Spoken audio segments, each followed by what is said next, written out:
or be yellow. Okay. Okay, so it seems that we're live now.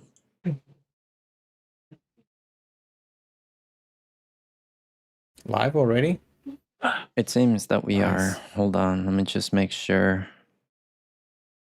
that it's working. Let's see, stats.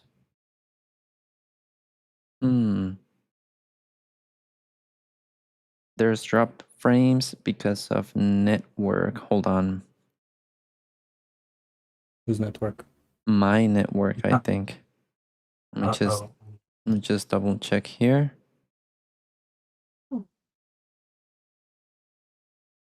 No, it seems that we're good. You guys see it there?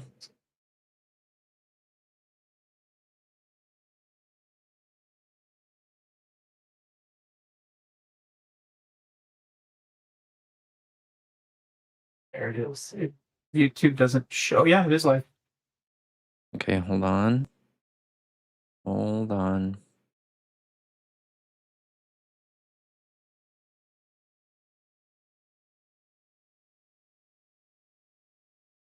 Okay, let's see.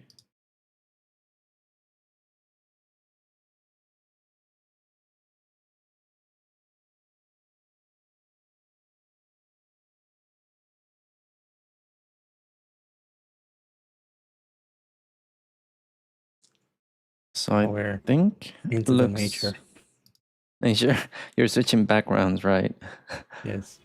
Okay. Just debating which one looks better. Didn't get a chance to even pick my shirt, so I stuck with whatever I got. Yeah, traveling here in remote Costa Rica is a little more challenging than in the States. Oh, hold on. Probably more fun though. Yeah, it has its Let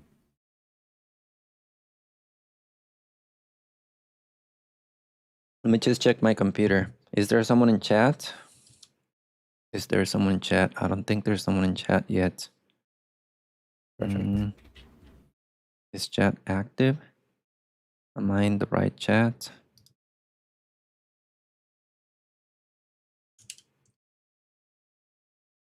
Let's see.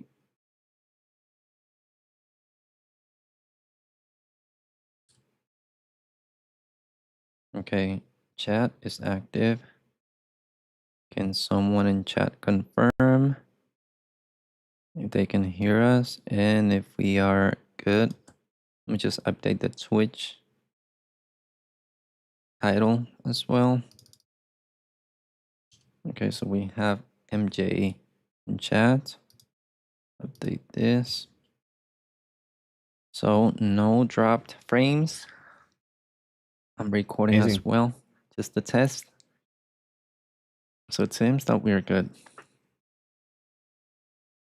Let's see. Okay, yeah, it seems the chat was loading on your part. We have Fraser as well. That's the booger guy. Okay. Booger. Why booger? I don't know. He said a funny comment. Let me show it to you. Hold on. Let me show it to you real quick.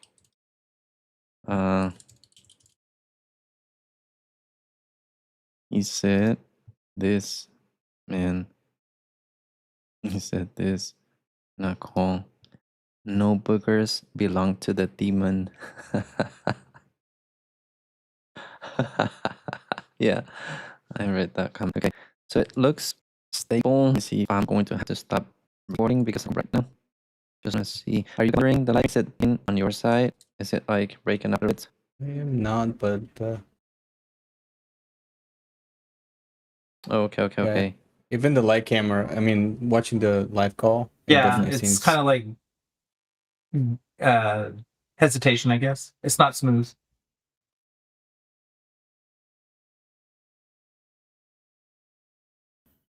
A little bit different.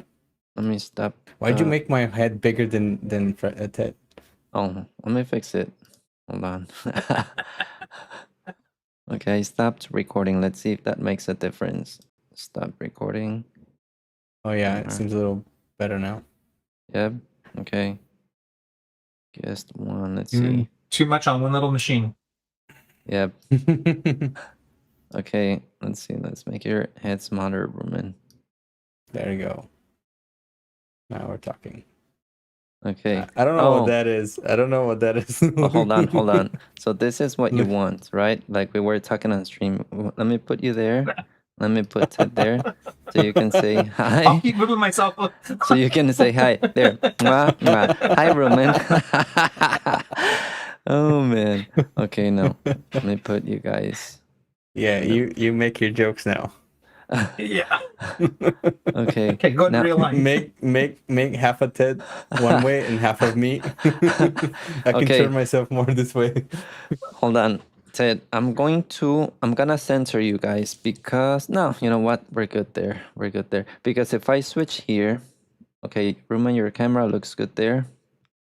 Where Okay. is Rumen? Yeah. Hold on. So if I switch there, Rumen, you should be centered. Like you should be right in the middle. So if in this scene you put yourself in the middle, you're going to be like in the middle in the rest of them. Is that too difficult? What do I need to do? There. You're in the center. You were a little bit more to the right.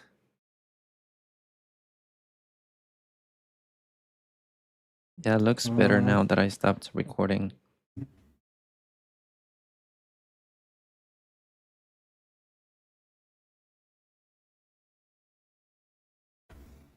That better?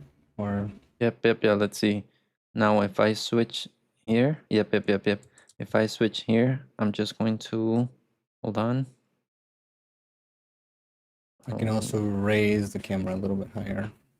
Oh, there's It's good, on I a think. tripod, so There, it's good, I think.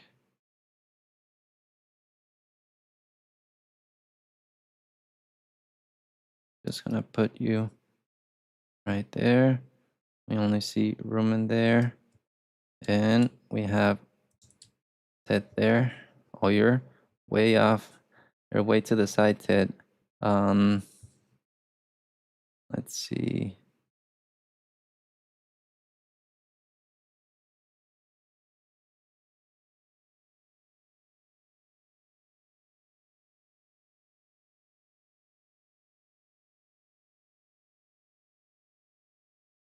Yeah.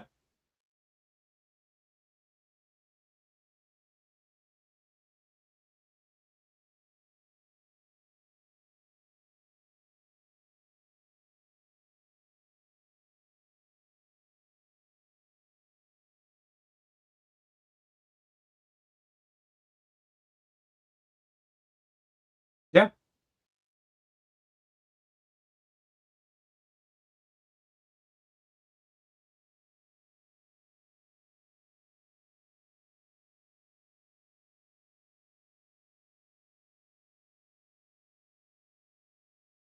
Okay.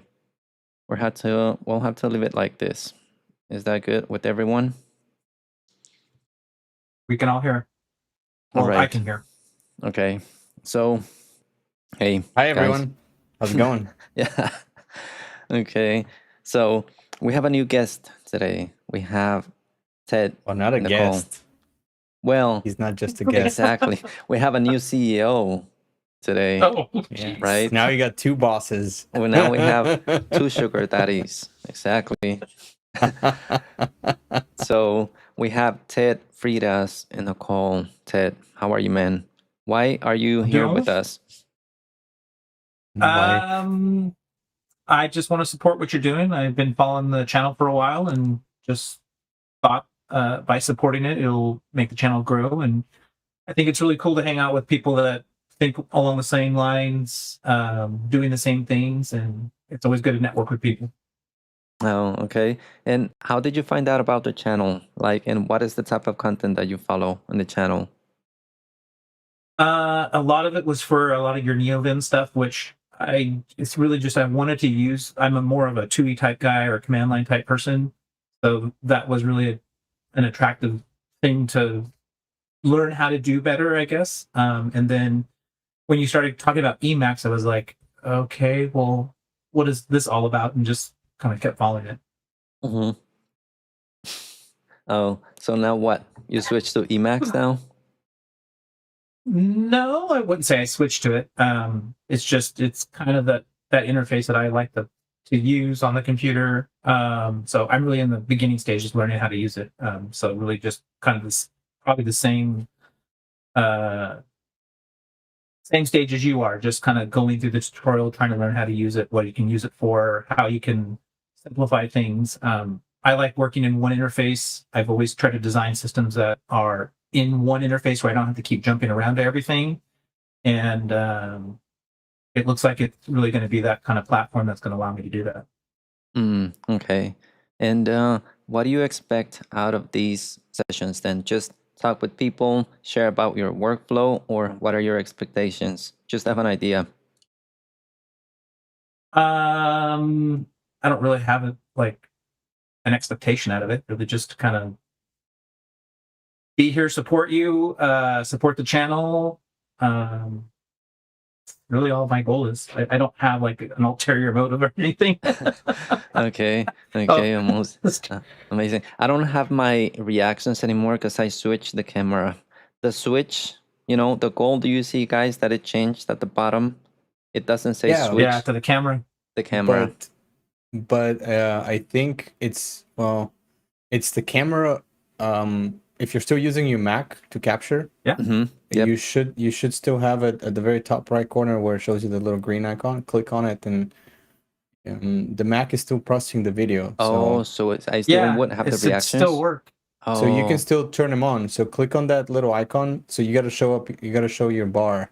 So Hold hover on. over the top so you can show your bar, Let's see. and I then see click it on the here. little green icon that shows you the video. Oh, okay. Let's see. And then from there Yeah, you can turn on reactions. So let's see. Let's see. Does it work? Oh, what did it do? There you go. Oh, Yeah. I turned them on, and it seems, did they work? Oh, they Yep. didn't work for Yep. me. No, they work. They work? You showed the hearts. Okay. Change the hearts. Okay. Okay. So at least we can show love for each other. Okay. There we go. So, for Pretty cool. people wondering in chat, like, what's happening? We have Borracho there in chat. He's like, what's happening here? Okay, so I have memberships in YouTube, and there's people that pay for them. We have Rumen, who was the first one paying for the CEO membership. Now we have Ted, he's paying for the CEO membership, which means that we're going to have 2 calls a month, and we're just going to hang out. We're going to talk about whatever they want to talk about. They want to share their screen. They want to talk about their projects, tools. Doesn't matter. The space is, it belongs to you guys, whatever it is they want to talk about. Are there any projects that you want to share with us, Ted? Or anything? Maybe in the future. Yeah, I don't really have anything. Like Ruben was saying, we kind of have a cool idea of something to share, but it's not really at the point where we can share it at this point, just due to client data being present. Yeah, exactly. So we both discovered that we have been using tools in a very creative way, and we thought about kind of putting our heads together and putting a demo so that we can show it. But for that, we'll need some test data, not live data, like not our live sites. The customer data. Yeah, Okay. we can't show you like somebody's stuff. So unfortunately, Okay. that's confidential for that part. So, but we have pretty interesting usage of some tools. Ted specifically has been using in a very creative way, and we got talking about Emacs and how does Emacs can kind of improve or fit into this whole idea of having one interface to show everything off. And he showed me some ideas with customer tickets, and we got to talk about kind of like a help and support. And this is something that I kind of have talked to you about it as well.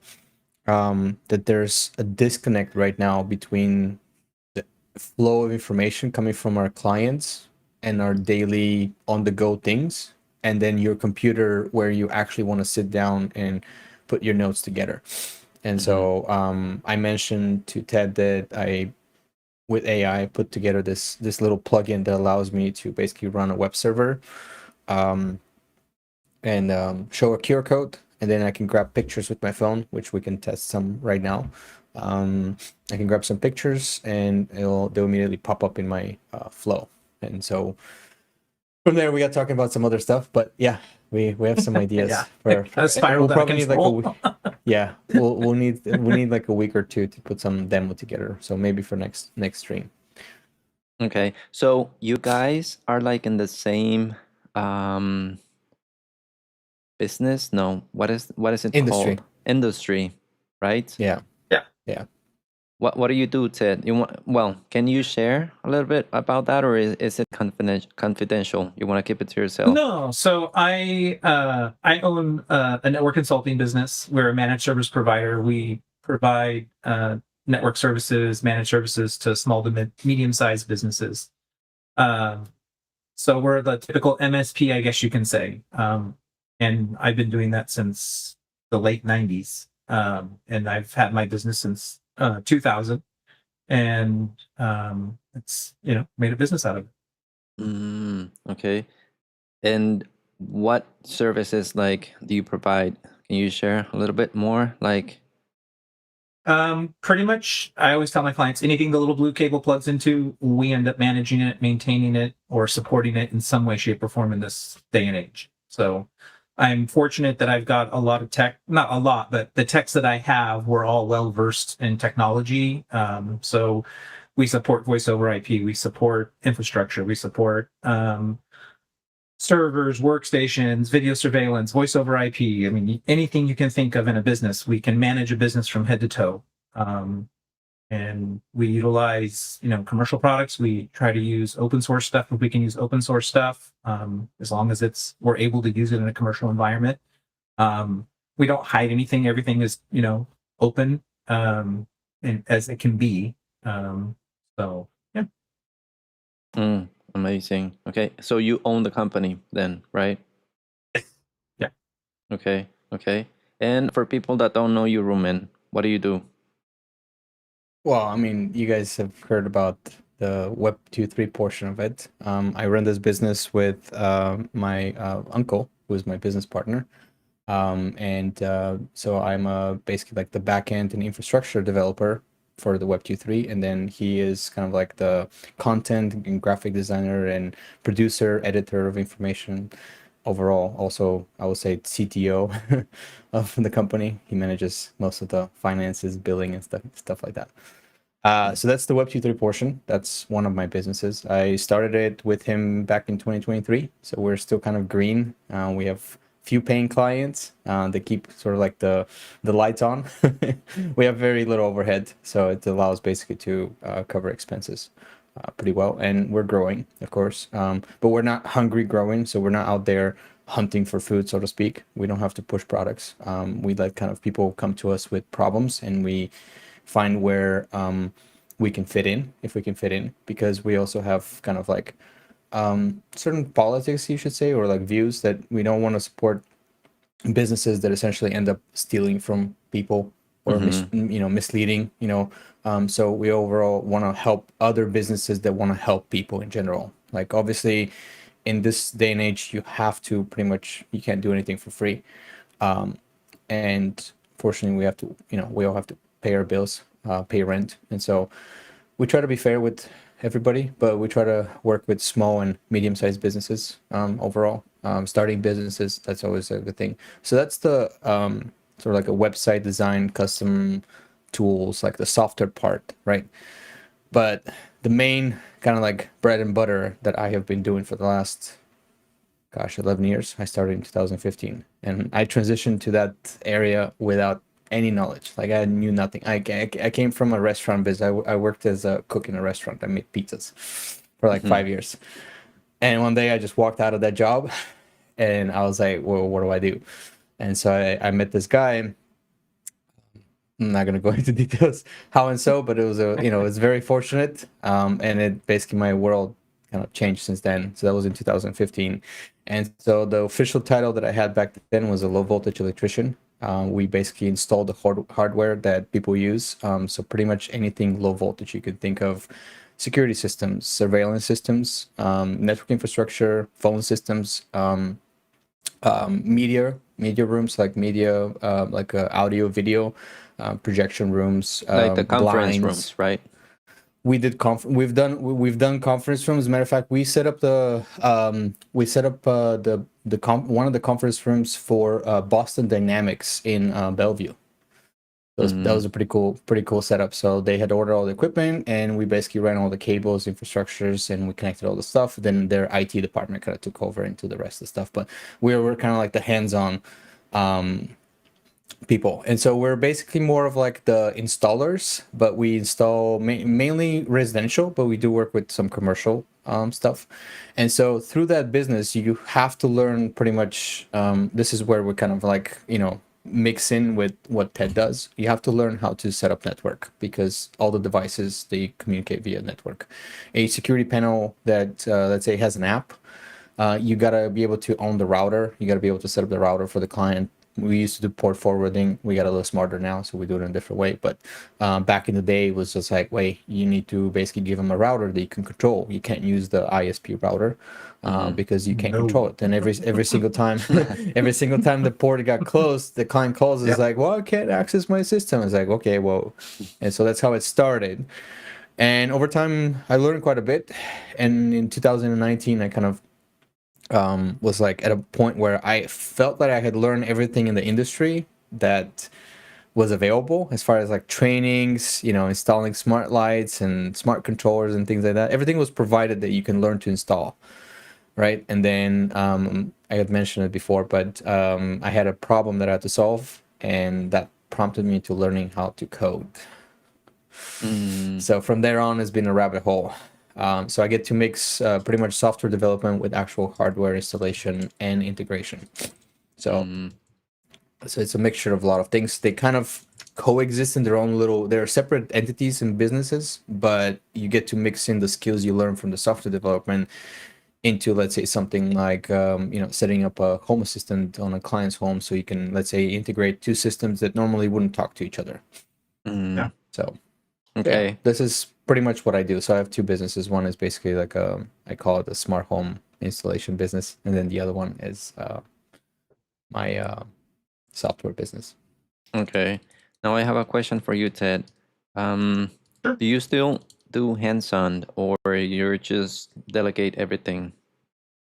Oh no, I'm still hands-on. I'm very hands-on in my business. All my clients, not all, but a good chunk of my clients I've had for 20 plus years, and it wasn't by sitting behind my desk telling everybody else to do something. I'm still out in the field, doing what I got to do to keep the client's business, earn their business each day. Some things I delegate, but I'm still in front of the clients constantly.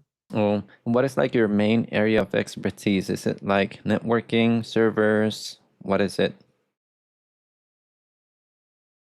I don't think there's a main expertise because I've had to do it all. I enjoy the administration part of it, integrating the systems together. With AI around now, it's a lot easier to integrate to disparate systems and actually get them to communicate together, or write something that can be a potential bridge between the two systems. So our business is really all focused around automation. Like, we try to automate everything from start to finish with the business, so that we can use a web portal for the client to be able to go in and manage their own services. Like our automation platform for onboarding a client, we can onboard a company or a client. I'm sorry, we can onboard an employee in a company less than 30 seconds. And that's setting up Active Directory, Office 365, all their third-party services that they utilize in their business. And we've written in the interconnectors to be able to do that. And AI now is even helping us take that even further for things that we were not able to integrate before. Okay. We have people in chat saying that the stream is lagging a little bit. I'm looking at it here. It's that new camera, man. It's too much bandwidth. Yeah, man, I think it was lagging at the beginning, but it should be good now. We have Marco, the Kulala.nvim creator, in chat. We have Ian as well. Let us know, guys, but it should be good now. I'm monitoring it here, and let me check here. we'll see how it continues. And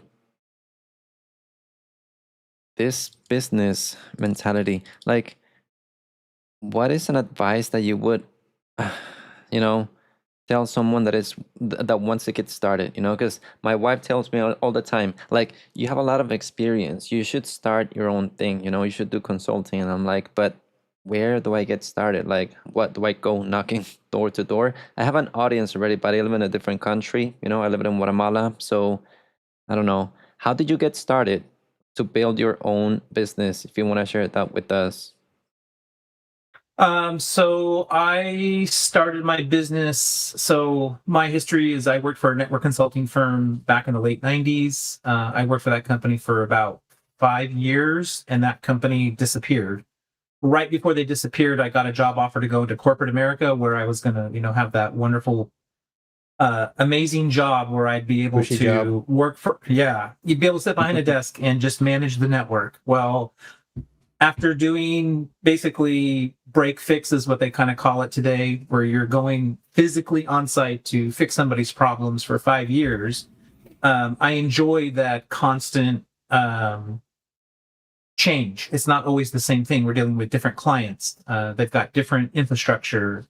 So I really like that. I thought I wanted to do the corporate job. I only lasted a year and a half in it, and I was bored off my ass. I was just like, what am I going to do? So I said, that company had gone under. I was out of like the scene for a year and a half, but I still had clients. Oh no, what did my camera decide to do? Good thing that you're not like reveal it all. No, but it's good. But I decided that, okay, I can't do the corporate America thing or the corporate job. So I started my consulting firm. All the clients that were with that previous company, they all were like, hey, can you take care of our network? Can you take care of our network? Can you help us? Can you help us? Because the people that were left behind in that company weren't able to do it. So I started my business. As far as advice for it, I would say make sure that you really want to take on the business component of it. That's the hardest part for me. I hate accounting. I hate billing, all that stuff that you need to do to keep the company running. It's a struggle for me. So I think that's the biggest thing, is make sure you're ready to embark on that, or you have a partner that can do that and they're willing to take care of that piece. And I will say, make sure that you really know that partner if they're going to be taking on the financial side of your business, because it can end abruptly, or there could be things going on that you're not aware of because you're not paying attention to it. And I have that happen to me. So just, you have to watch out for those kind of things. Yeah, I've had a horror story not happen to me, but to the guy that basically taught me all the kind of like initial skills, and he said that one of his early adventures with a business partner like that, and they ended up taking half of his business, including a good chunk of his clients, basically, or half of like the assets in a way. Partnerships, yep. Yeah, and so that kind of put him off. He used to basically have like 50 employees at some point. He had a pretty good thing going on. That was in the early 2000s, and then after that, he was just like, screw that. I'm gonna work with one or two guys just as an apprentices, and then I'm just gonna do my own thing at my own pace. And he's been happier since. And so that's how I got to know him, because he was essentially looking for one more apprentice. And so as a journeyman electrician here in Washington, you can have up to 2 apprentices to essentially for you to teach. And I did have an electrical license. I got a chance, because after 4 years, well, technically after 2 years, you can take a test. For me, it was 4 years. I waited 4 years. I got some extra knowledge, educational. You get a little an actual formal education through like a union school they do, which is like a trade school that they teach you stuff. So we passed that, and you get your journeyman license. And once you get your journeyman license, you can be on your own on a job site without supervision, right? So that's how it started for me. And then after that point, I was just like, well, once I started doing my own things and adventure into like coding, into creating new things, I started basically getting recommendations from existing clients, not working for existing clients, but basically like, hey, I have this friend. Would you like to help him out? And when I went there, I didn't introduce myself as the business. I introduced myself as just the entity. And then for the first time, I was like, okay, well, I'm just doing it kind of like it was on the side. But then they started recommending me even more and more. And next thing you know, I had enough clients to sort of like, okay, I can be on my own. And I still maintain the old clients as a subcontractor to the other business that I started with. So we have a great partnership there as well, because I offer things that in a way he doesn't offer. He likes to be like hands-on, like install a couple switches and like light switches, program them really quickly on his phone, collect the money and move on. I like to set up the automations. I like to set up the control and like the scenes and the voice control and things like that. So he doesn't offer that, so we kind of work really well when it comes to that point. But yeah, one of the toughest part is definitely getting your client bases to have enough clients to kind of get started. It helps if the portion of work that you're offering is not hands-on, because then you have very little overhead. Like in your case, if you were to consult with let's say companies like ours, and let's say set up things, because you do have a networking background, you potentially could just set up servers, work on an hourly wage or a per contract, kind of like a fee, and you have very little overhead. So you can basically undercut a lot of the market for Yeah, 'cause engineers you don't have that. the overhead of employees and a lot of the other stuff. Not to mention that, I mean, Ted lives in one of the most expensive states in the world. Where do you live? Where do you live, Ted? Well, I don't know if you want to share or not. Yeah. I'm in California. Okay. Yeah. And I'm in Washington, which is pretty much almost the same deal. Yeah, They're I was almost gonna like say. California and Washington are like a bigger and a smaller brother. They kind of follow. Like Washington looks and it's like, oh, what does California do? Let's implement it here too. So we're one of basically those are two of the, I would say, few more taxed states. So we have taxes for absolutely everything. California is well known for that. So therefore, the fees to basically get out in front of a client and do everything legitimate are quite high. And so therefore our fees in general are very high. Like we almost can't show our faces to the client without charging them a decent amount, because it's just to run this business, to have this, it's a lot of overhead. I don't have any employees. Ted does, so he can probably talk a little bit more about it. But I'm sure with the employees is pretty. Yeah, hefty. you have your employees, you have their taxes, their insurance, the health insurance. Oh, man. You're just it's goes on and on and on. So yeah, your rates do have to be higher. Yeah. I saw somebody in the chat said, what are our rates? Yeah. We actually. Oh, go ahead. I don't know. I was saving that question there. I don't know if it's too personal, if you guys want to talk about it or not, but I have it highlighted here. I don't know if if you guys can read it.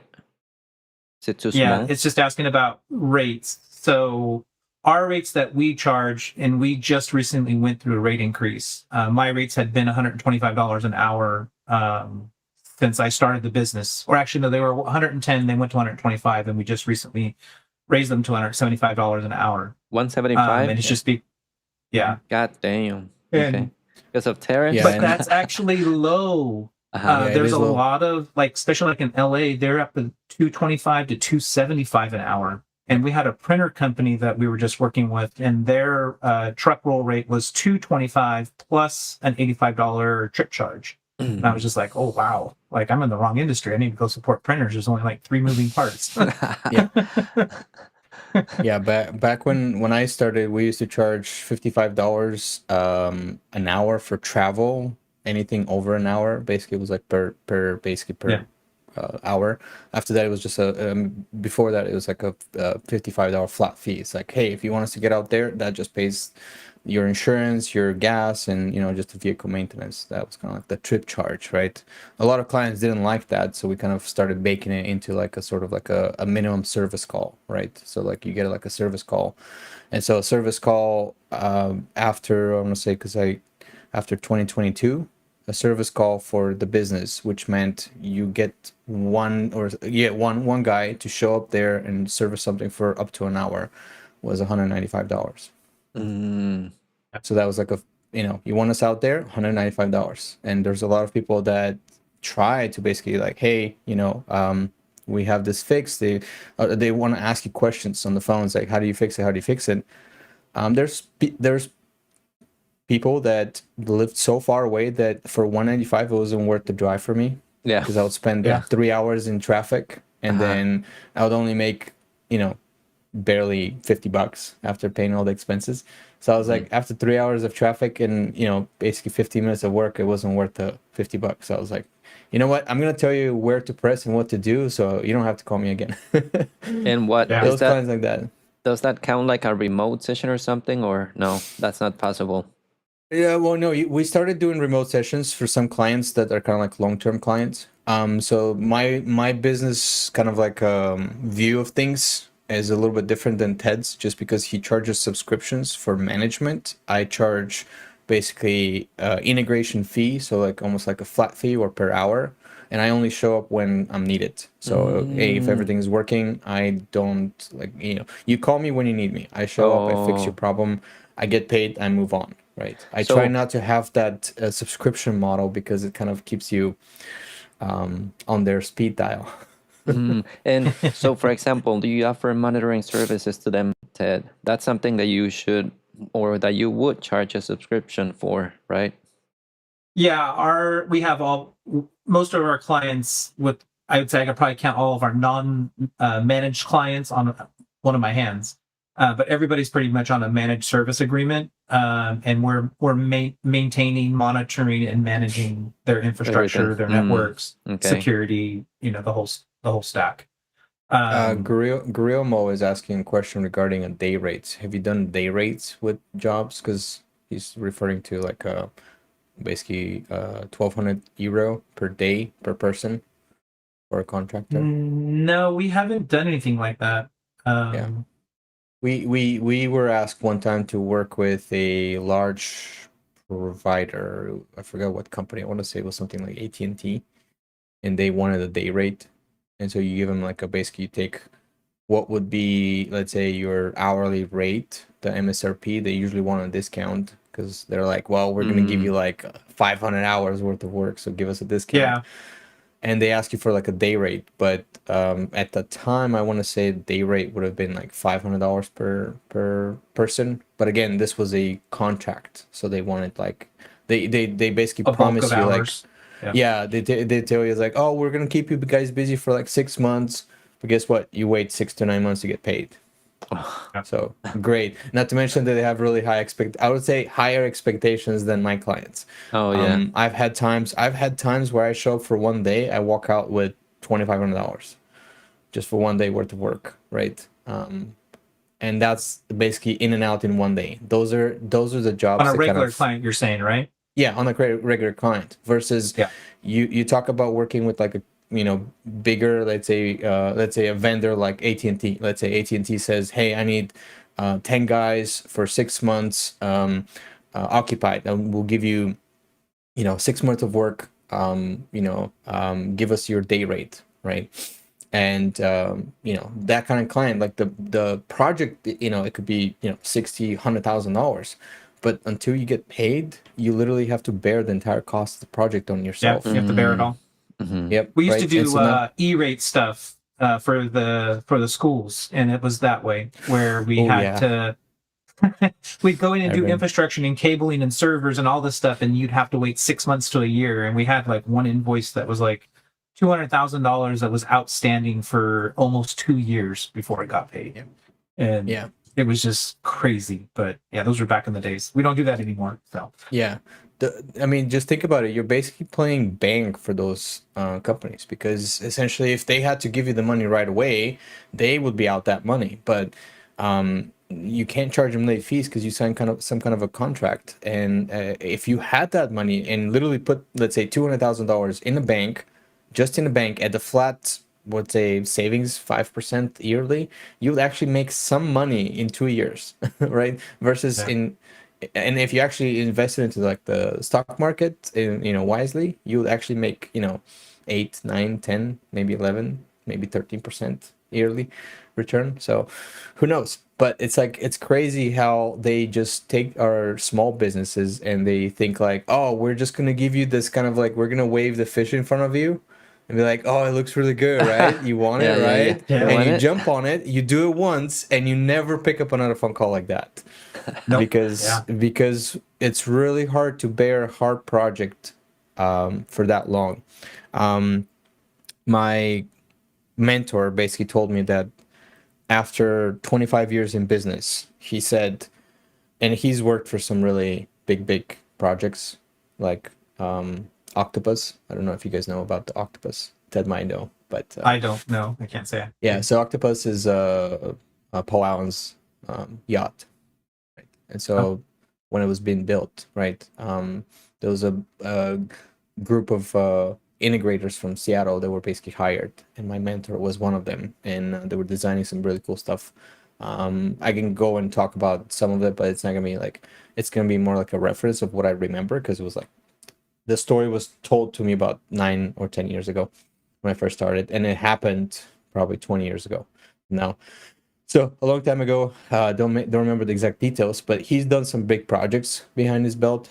And he said after 25 years of doing those projects, he said the best one for the business are the ones that you can work between a day to 3 days, and are usually no more than $10,000. And get your money fast, right? Yep, exactly. So you Get it can up front. come in, let's say a follow-up day, a third day, finish everything, and then on the third day you serve an invoice. And usually within like around the $10,000 mark, people don't really, how to say, go into too Go much through details, approvals right? and all that stuff. Yep. Like too Yeah, much. exactly. It's usually, how to say, pocket change for most people that Okay. have, Big $1 million businesses, yep. houses. Or Yeah. house. I mean, I mainly worked with residential clients.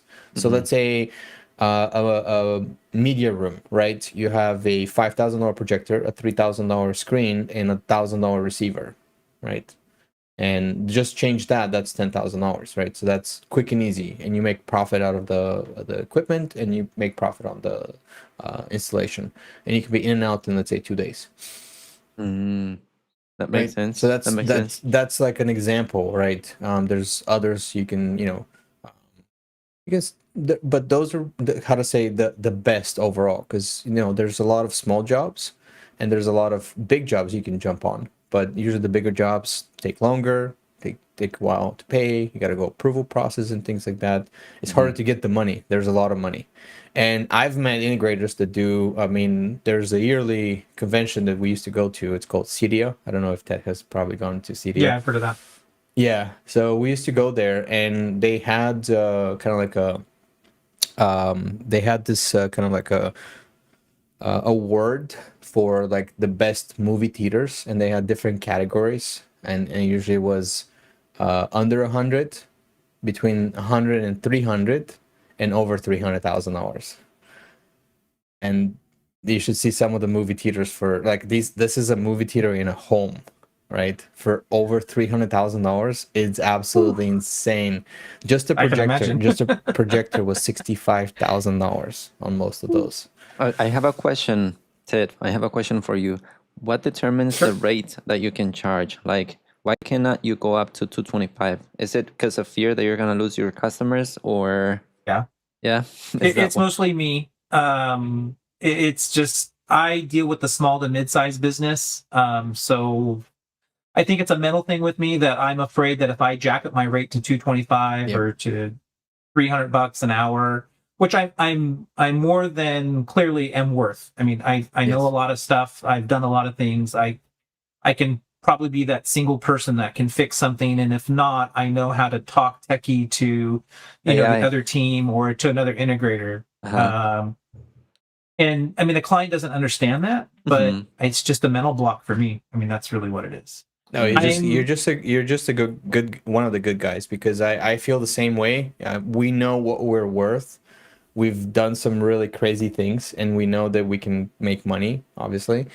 But then you're afraid that if because you value yourself based on the way you see like your fruits of your labor, right? But I kind of like look at other people, and like for people that have millions of dollars and are willing to pay for these kind of things, Usually for them, the $100 that are for you are not as much for them. Of course, we don't work No. with a lot of clients like It's the that pocket all the change, time. like you said.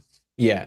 And so oftentimes I've felt like I've done the job and I know that like I've gone out of my way. I have basically saved the day, go on a Saturday. I was there for something and let's say something happened with the pool system and I just happened to be curious and I ended up fixing it and fixing the entire party for the client.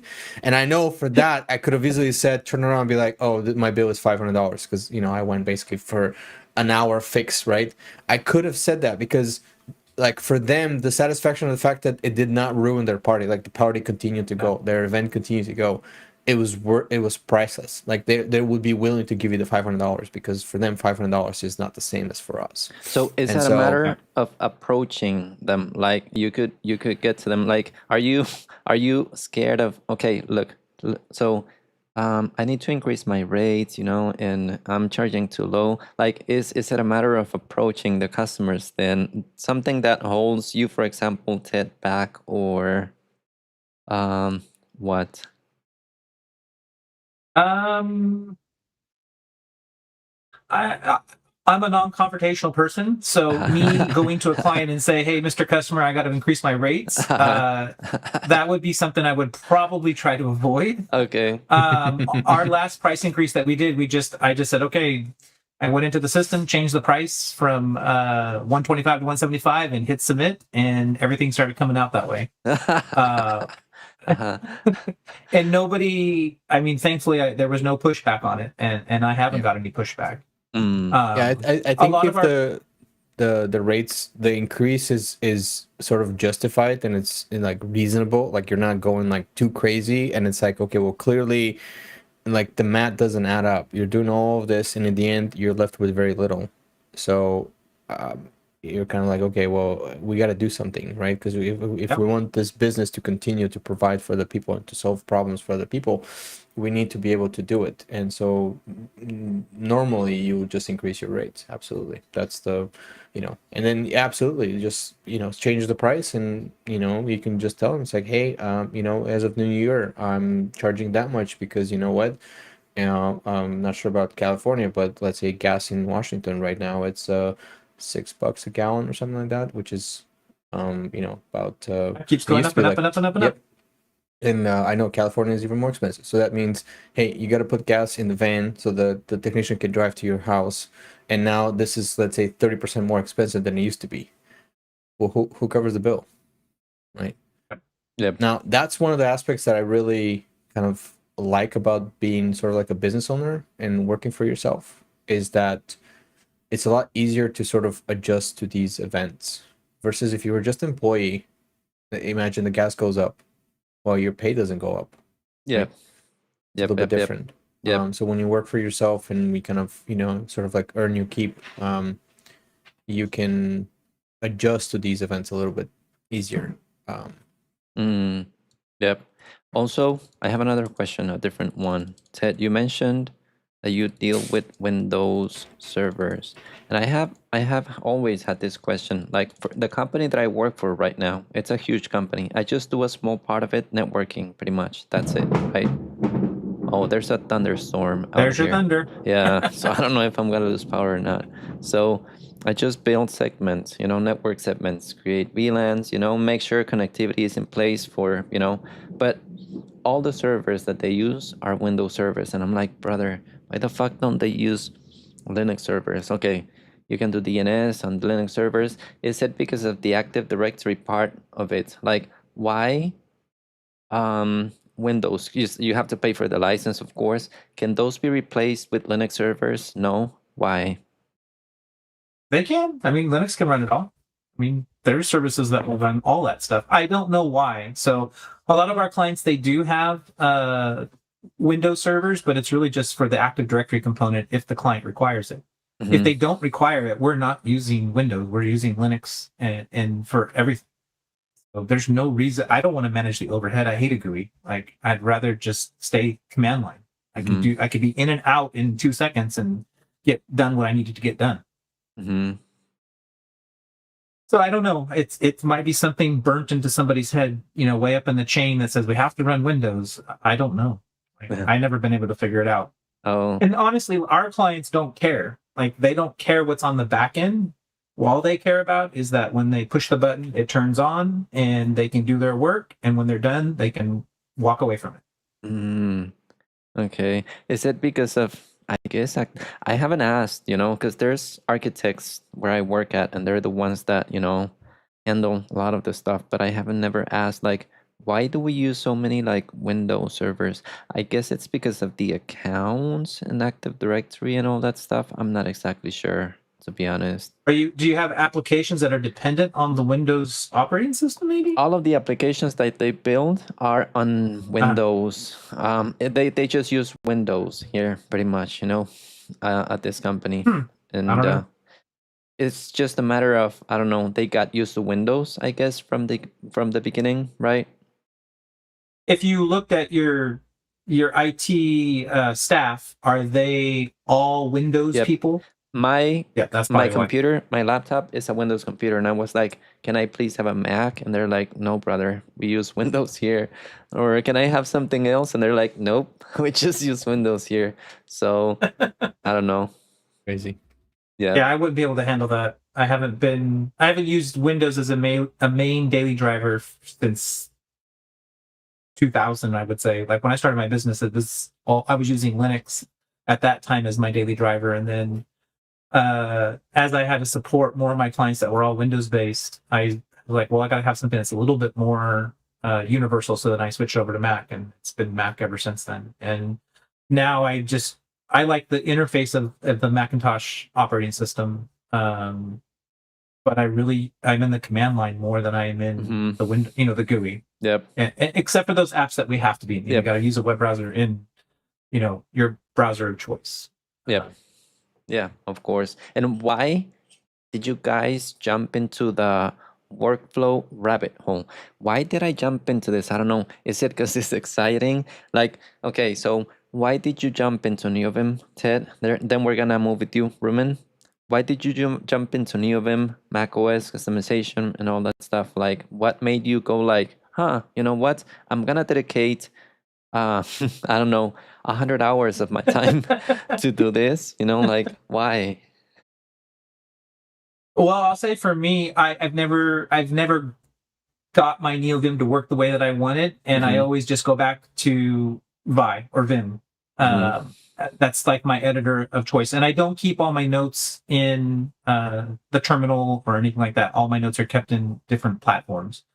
The Emacs thing got me kind of excited because for some reason, I could see myself using it, and when I started seeing Prot be able to keep everything in one unified interface, and like you could keep it all in one place, I was just like, okay, this is going to work. And for some reason, the key bindings, I can seem to follow those easier for some reason. I don't know why, but that was my biggest thing. And how many hours have you put into all this? Have you put a lot of hours? Way too much. And how do you account that as business expenses? Like, I don't. I would say it's my time. I can do what I want with it in a sense. I think I came out with a pretty cool product at the end of it. Like I'm able to stay inside of Emacs and be able to access all the tools that for work. Yes. So our ticketing system that we use is a web-based ticketing system, and then all the IT infrastructure is all got a web interface, or it's got webhooks for it. It's got an API. So we were able to actually, with the help of AI, I was able to actually write an interface in Emacs that would allow me to access all the infrastructure, all of my ticketing system, everything from one interface, and I don't have to leave it, and I can go make notes. I can go anywhere that I want. I can get to a command line. I can go secure shell over to a server. I could go do whatever I got to do. And that's exciting to me. Like, it's like, hey, I can stay here. And why didn't you do that with NeoVim? Was it a little bit more difficult? How did you feel? How do you feel in that area? NeoVim to me was just a text editor. I don't see it as and maybe I never gave it a chance. But to me, I didn't feel like I could integrate any API with NeoVim at all, and that's just probably my lack of knowledge of it, I will say. Um, so I probably just didn't give it a chance, I would say. You felt more attracted to Emacs then, pretty much, right? Yeah. Okay. And what about you, Rumen? Like, why did you decide to jump into all this rabbit hole of workflows? Because it's never ending, man. Like, it never stops. Then you find something new that you want to optimize, and you go and optimize it, and then something new, and it'll never stop, I think. Well, for me, the biggest thing was back when I started learning how to write programs. I Mhm. realized that I can't type. And then I learned how to touch type on the keyboard, right? And when I learned how to touch type on a keyboard, I saw somebody using Vim at this point and how they can fly through editing text. And I thought that was the coolest thing ever. Primogen, Yeah. right? The The Primogen. Primogen. Did you yes. also And see the then- Primogen, Ted? No, I've watched a couple of his videos, but No, you were not a I've- fangirl like Rumen? no, Okay. unfortunately not. Okay. Go on, Rumen. Sorry. No worries. And so I watched that. I was blown away. I was like, I can't believe there's a tool out there that makes you even faster. I want to go faster, right? I want to I want to have a flow where you work and the tool is not really like in your way, and you just can sort of type it in, like if things come into your head. Faster. And so I want, I Mhm. wanted to be creative. I wanted to have frictionless workflow, right? And I started going down the rabbit hole of doing that. So, and as I started wanting more things, and especially when AI became available, I started realizing that actually it wasn't so frictionless. Like it felt like I had to come up with my own things. It felt like the tools that were available for NeoVim were to kind of fit a bigger crowd, but it wasn't my personal. And just like with your setup, you have to write a lot of bash scripts. You have to write a lot of Lua scripts, a lot of custom things in order to make it your own thing. And I'm not saying that that's not the case with Emacs, but it felt like even after writing them, it almost like it fought you every step of the way. And the way I analyzed it, at least for myself, was what do? You go into a computer, you open a terminal, and you go inside and edit a text, right? Mhm. So you go and locate the file, or you open NeoVim and you go find your file, one of the two. But you always have to start from the terminal. So it's almost like, okay, it felt broken in my own experience, right? Where with Emacs, it seems like you open a GUI and everything's there. Your file manager, your Yeah, it's just a command. You just kind of launch it. Everything is just there. And the few examples that I kind of came up with to enhance everything, it almost felt that it was a lot easier to implement because Emacs didn't fight you about it. Emacs just wanted you to follow the eLisp structure, and as soon as you wrote something, it's just a refresh away and it becomes available to you. And to me, this felt seamless. And again, you don't start from a terminal going to Emacs. You start from Emacs. You are already in Emacs. You are in the environment, and then the fact that you can make your own, again with custom things, that still stays. But it's almost like the entry point is not just the terminal or like another GUI thing. It's just reversed in a way. Like you start from the right place. From the tool itself, yeah. It's like if The you tool would itself. open NeoVim, but there's a way to manage sessions inside NeoVim. Justin talked about that in the interview that I had with them. I haven't tried it, to be honest. So you could use NeoVim like the brains instead of the terminal, but that would mean that I would have to change my workflow completely. And yeah, I just don't want to do that, to be honest. But I feel you. I feel you guys.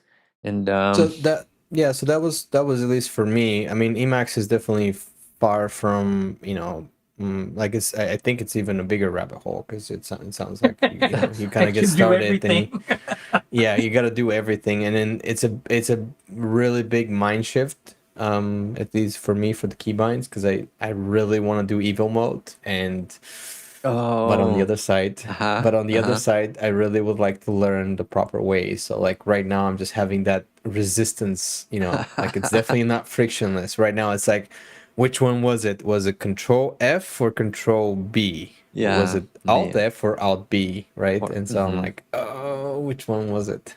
No, And so I how's really that want to do it. going? How's that going? Are you gonna continue the evil mode way, or you're gonna switch to the way of the Lord then? You haven't I decided will. yet. No. I've decided. I wanna master Emacs the Emacs way. I wanna learn it. Yeah, I that's just sound. like just something that Prot said that kind of resonated for me, and one of the other reasons why I chose to get a session with him, because I felt like I can learn more from him, was the fact that he said it makes you stop. Yeah. That friction that you feel right now, it makes you stop and actually appreciate it, or like learn it, absorb it as it is. Because right now, today, I am still struggling with Control B, Control F, the EA, right? Yep. You're struggling, but I know, just like I was struggling when I first started touch typing, I know that in 2 months' time, that is going to be a second nature to me.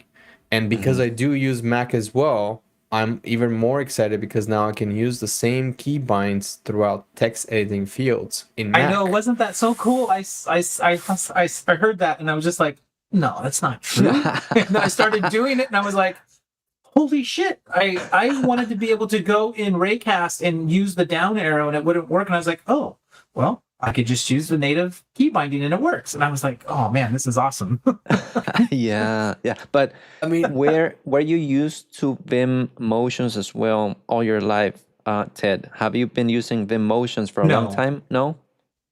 No. Okay. I use the arrows. I use it probably the non-technical way. Okay. I try to force myself to use the Vim key bindings, but no, Okay, it's but still a struggle for me sometimes. it's not gonna be too difficult. The problem is when you've been doing this, like I haven't been doing it for too long, like for 2 years, maybe I did Vim in servers way back in the past, but I never learned it properly. But I have learned it and I have gotten used to it. And like Ruben is saying right now, man, it feels like okay, yanking in Emacs is something different. Yanking in NeoVim means copy, right? No, but in Yeah. Emacs, yanking, I was doing the tutorial yesterday on stream. Yanking in Emacs is done with Control Y, and it means that it's gonna paste the text. So yanking in Emacs is pasting. But something that I liked a lot is that it's like a ring, right? So if you do Alt Yeah. Y, it's gonna paste the things that you have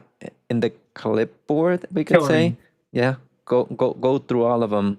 So that's that's a good feature. I did like that.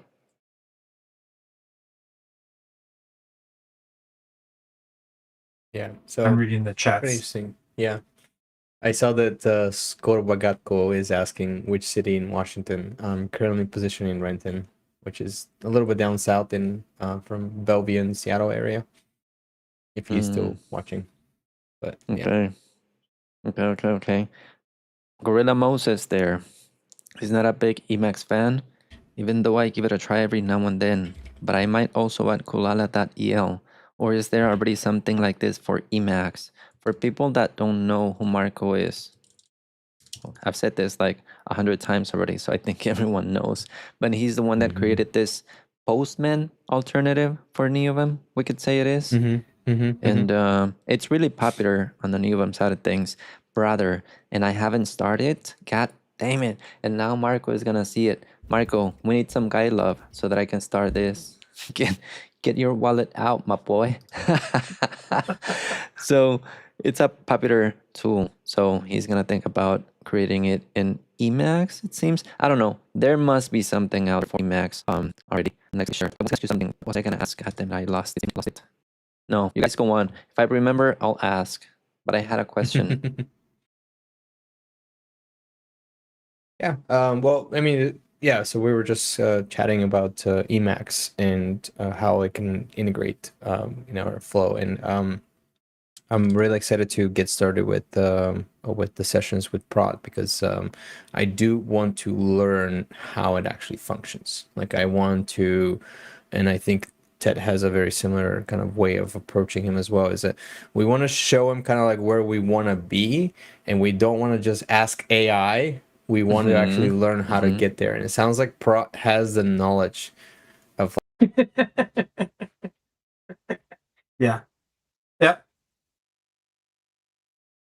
Like, because we watched at least what I saw from my perspective on the first video with you, is that even though he knows all of them, he knew how to present it to you and to tell you, okay, this is bigger.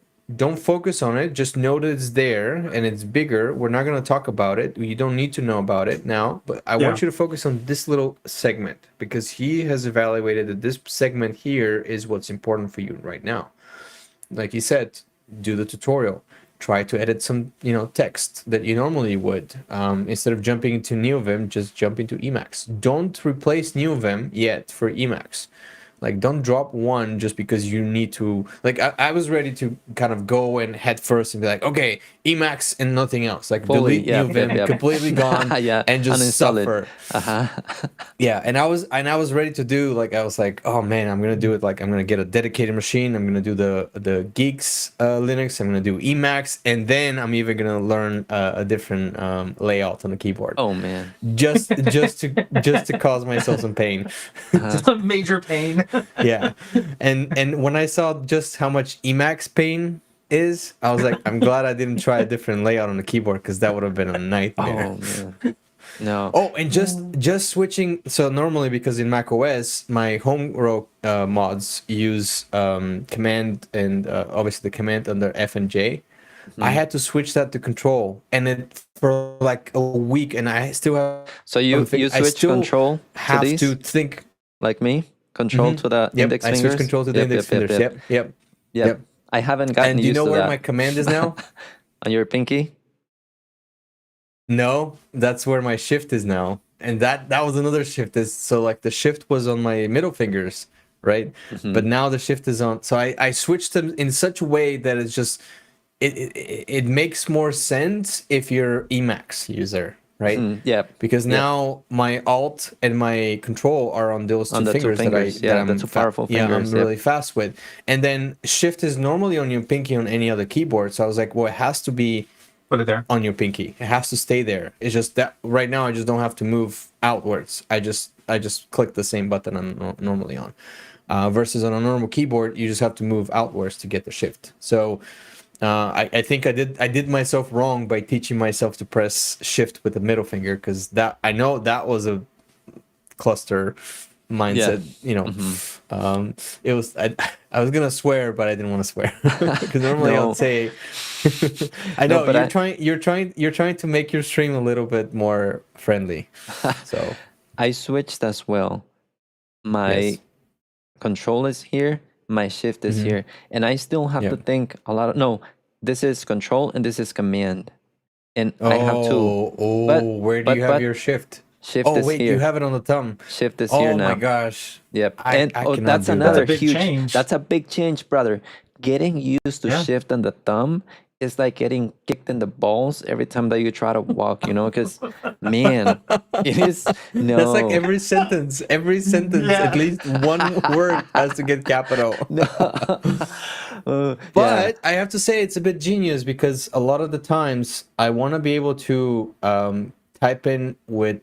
I want to be able to do shift in one hand. So some of the times, let's say I'm using the mouse, right? And so I'm using the mouse and I want to use something on the left hand, and I want to use, let's say, control caps. shift All caps and something, small or like word. all caps. Exactly. And I can easily hold it, versus if it's on the pinky, like right now, I cannot type in my Q and A and Z. Yep.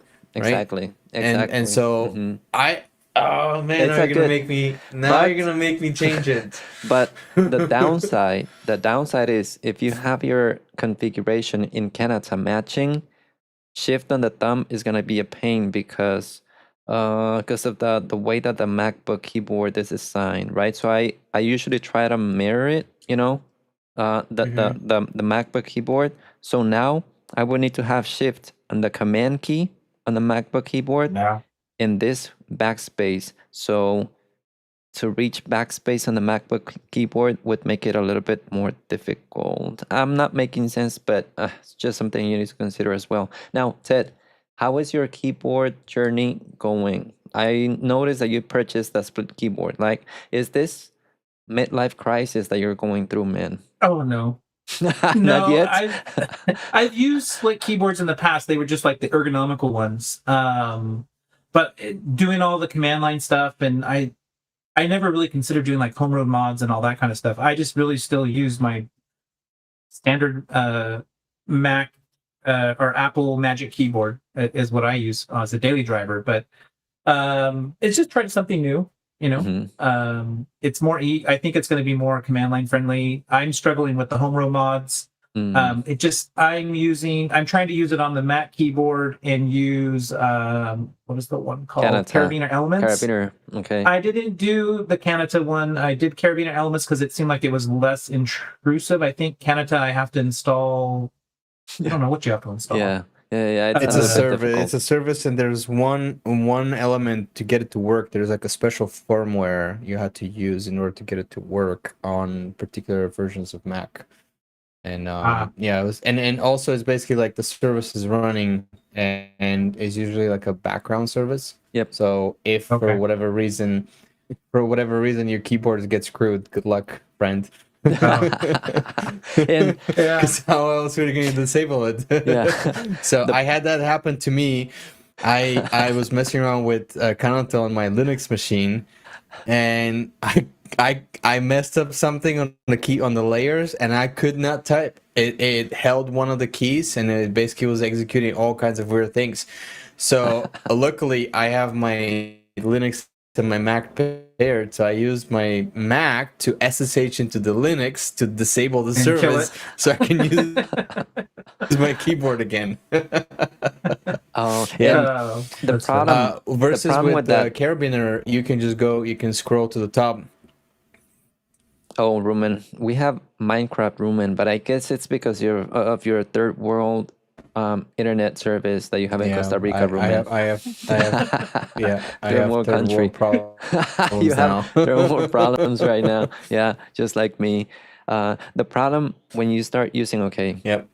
Carabiner, Kanata, and a split keyboard with the firmware like CMK or QMK is that you're gonna have a main configuration. Okay, my main configuration now has become the split keyboard. I take this thing everywhere, right? So if I take my laptop with me, I take the keyboard, I put it on top of the laptop, and I use it because your config is gonna run out of sync. You cannot keep it updated. You're gonna say the first few months you're gonna probably I'm gonna update CMK, I'm gonna update Kanata, but then they're gonna run out of sync, and Kanata is just gonna be like the old keys that you had, and it becomes a mess. So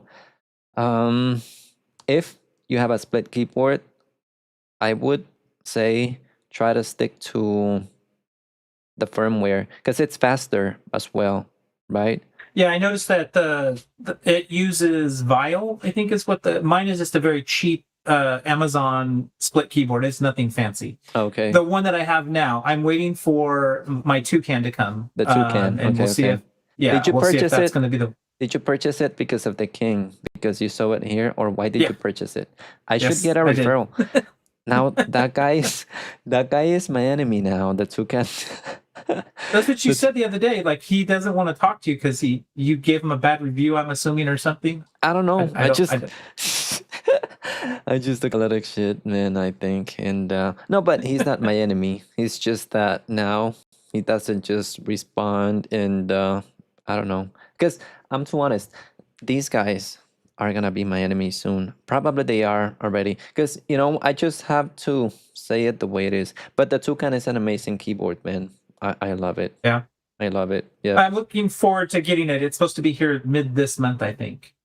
So we'll see if it arrives or not. I've been trying to just use these Korn split keyboards to try to just get the feel of it. And I can type pretty good on it right now. The hardest thing is trying to go down to a smaller keyboard. You only have you have lesser keys. Mm-hmm. So I'm trying to learn, how do I make the mods and to be able to get the additional keys? Like, do I put my numbers on the very top row were QWERT, or do I stick them on ASDF? So trying to see what works. Yep. And then it's just like, that's why I asked you, hey, do you have just the base, and I can use that as a like a launching pad to go from. Now, the problem with my setup right now is that I have 34 keys, right? This keyboard has, how many keys does it have? 42. The Toucan and this one, they have 42 keys. But I removed these two columns right here. Let me show it to you here. So you're not using them right now? I'm not using these, and I'm not using these as well. So I'm just using these here. I'm just using 34 keys. These two for the thumbs, and I'm ignoring these. So it took me quite a few days trying to adapt and move the keys that I had here to somewhere in here with layers. So coming from a traditional keyboard, it is going to be like really painful, I think, man. Like, how has that been? How have you felt that? Like, I can go for a couple of hours on it. The biggest thing is I end up getting lost in the keys. Like I'm like, okay, I need to do this. I need to do, like, I cannot even type my password in using the split keyboard because there's numbers and ASCII symbols, and I'm just like, okay, so I'll go into BB Edit and I will sit there and try to type my password over and over and over, and use the, select all and erase it and do it and just, practice with it. That's what I'm going to have to do. I can go for a couple of hours and then finally I just set it aside, get my regular keyboard, and I'm back in business flying, on my 104 keyboard. Okay, yeah. I don't know what the recommendation is there because you're gonna go through a lot of pain. I did go through a lot of pain even with the Glove 80, and that one has 80 keys, has a lot of keys, So I had still to remove a few of the keys, because a few of them were missing. I used the 80 of them at the beginning, but then you keep going down, down, down to less and less and less keys until reach 34. I think is like the minimum that I will go with. But getting to that and getting used to all the changes, man, it is like really painful, right? If I look back. So why are you wanting to go down on keys? Because just for the challenge? No. Because my fingers don't move, right? My fingers. Okay. Let me hold on. Just take a look at this. Yeah. If I try to reach this, you don't see it in camera. In camera, it looks easy that I'm reaching these keys, but you get lost, right? If I reach this key, I'm lost. I don't know how to get back to where I was. This key, man, it looks easy on the camera, but it's a huge stretch. Like if I try to reach the thumbs here, this hurts here. It's if putting your whole hand out of whack. Yeah, exactly. And you get lost, and on this other one, you never get lost. If you use only 34 keys, I never get lost. I know that each one of the keys is just, well, I don't use these ones anymore. So one position away, I don't get lost. I can easily find my way, but it is like, it's not easy. What about you, Ruben? Well, I'm using the Voyager one these days, and it was a 2 months learning curve. But since then, I feel like using a normal keyboard is a bit challenging. I can feel the pain immediately. Once I start using a normal keyboard. I work on my laptop just for maybe an hour or two when I'm on site somewhere, and I have to type a little bit more, and I can feel the pain. Everything from my shoulders all the way to my wrist is just like, because you're basically curved like that. Now with this keyboard, I mean, still a little bit shoulders just because I'm constantly moving desk setups and things like that, but that will go away. My wrists don't hurt anymore because for some reason I no longer have to do these stretches where you're like pressing, and not to mention that all of the heavy lifting, it has moved to these 6 fingers right here. And you're like my enter is not on my it's actually on my 2 index fingers. I have to press 2 index fingers to hit enter. My delete is on my thumb. Yes, my delete is on my thumb, my escape is on these two fingers, right? Mhm. And so all of these stretching of pinky has gone away. So now yeah. my fingers don't really move more than just this. This is about as much as they do. And recently started playing with tab. I moved tab away from, like, I'm still kind of having to rewire my brain because I'm looking for it. Where is it? I keep trying to hit it, but I've completely disabled it. It's not even there anymore. You can hit the button, but it doesn't do anything. As a matter of fact, on my keyboard, I specifically, hold on, it's a little too many wires here, but on my keyboard, I'll show it on camera. So just too many wires and it's attached. So you can see that on the keyboard, one, I put the keys that I don't want. Kind of Move like it closer to hiding your because face. of- There we go. There you Oh, I go. see. There you go. So you can see right here, I've disabled all of these keys right here. You see? The These inner keys ones. are not even working.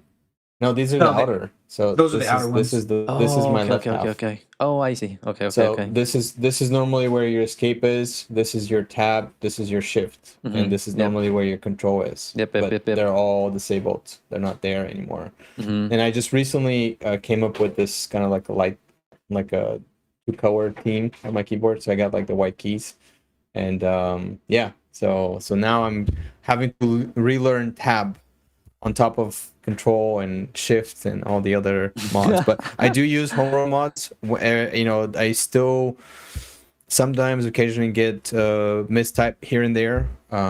Like I get the wrong one when I don't want it. It usually happens with the pinkies the most. Like I'm trying to hit shift and A, or let's say a colon versus a semicolon, and you're trying to hit it, and for some reason the timing, I'm still The working out timing the is just timings. off. Yeah. Yeah, Yep. it's slightly off. So sometimes you'll type in just a regular A, not the big A that you wanted to do, things like that. But I'm working it out. It's definitely manageable. So I know that the pain is there, and like for the friction right now with anything new that you learn. But I have already gone through two things. One, teaching myself how to touch type. That was a huge thing. I was able to accelerate my daily routine so much just by being able to type without looking at the keyboard. Yep. Yeah, Then the that'll next help out part is tremendously. when the next thing is with the home row mods. That was a huge mind shift as well. And then the big next one was the split keyboard. The split keyboard definitely took a long time for me to kind of learn how to get used to, because normally you're used to having your hand so close and you almost want to like, oh wow, this hand is busy here, I'm gonna jump with the other hand and hit the key. Yeah, yeah. you Now know, you that's cannot my cheat. biggest thing with Now you the cannot cheat. with the B. My B and V and C, Oh. those are my worst keys because I'm so used to on a standard keyboard going Type it like sideways, this? you know, diagonally. Yep. Yeah. With Yep. his hand. Yeah. Yep. Or Yep. this. Oh yeah, Yeah. the M and N. Yep. Yeah. I don't have the M and N And- too much, but mine is the left hand is my weak hand. The left like hand. It's Well, Got an I'm issue. left-handed, so for me, actually doing more things with the left hand is I like sometimes I wish I can press P with the left hand. I hate pressing P. Like I'm considering moving P. to the other side of the keyboard. Yeah. Yeah. So I wanna move P somewhere where it's a little more accessible, because it is a letter that you use quite often, but yet is put on your pinky, right? The Q not so much. Like for instance, the left half, the Q is not so much, but my P, that right hand, because obviously for me my right hand is not my most accurate. My left hand is faster. Maybe you Um, need one of these, Roman. That's what I don't like about the toucan too much, that this column is way too down. Look at them, compare it to this one, right? See where Yeah. this one is Well, and where mine- this one is. Correct. Yeah, it's Mine a is not lot- staggered like that. The Voyager is not staggered like that. I just showed it to you. It's Oh, very it's- actually the staggering is actually very minimal. Oh, I see. Um, I see. Yeah, it's ortholinear, but it's not staggered. Oh, it's not as staggered, much. okay. It's very minor. Obviously, it's got a little bit of staggering, but it's very minor. Are you going the However- homebrew mods route, Ted? Yeah, you I are. do have them on there, and I've been trying to use them more and more, just because as I get to the split keyboard, I'm gonna need to be able to do that. when I started using Emacs, it just killed my pinky. Like Oh. it was just horrible. So I now have to just move my whole hand to use it, and I think that's also why I'm not using it as much. But yeah, the home row mods I'm going to end up trying to fully like get them into my daily driver.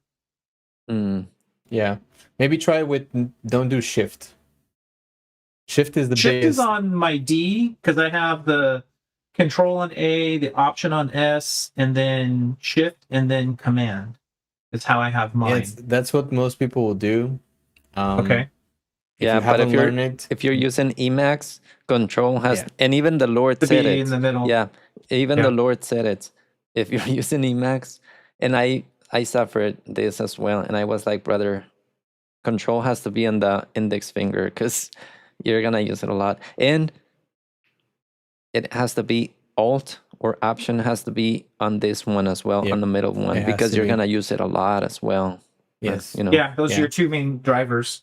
For Emacs, Exactly. yeah. So, but even for Emacs, even in NeoVim, it feels comfortable, right? So I don't know. I just got used to it on NeoVim as well. I think a little bit. So I just do, Control D, Control U. I have to switch hands though, and I'm still getting used to that. But Control D, Control U with opposite hands because I'm doing timeless home row mods. But it feels comfortable to have control on the index, even for NeoVim, not only for Emacs. Emacs. Yeah. Yep.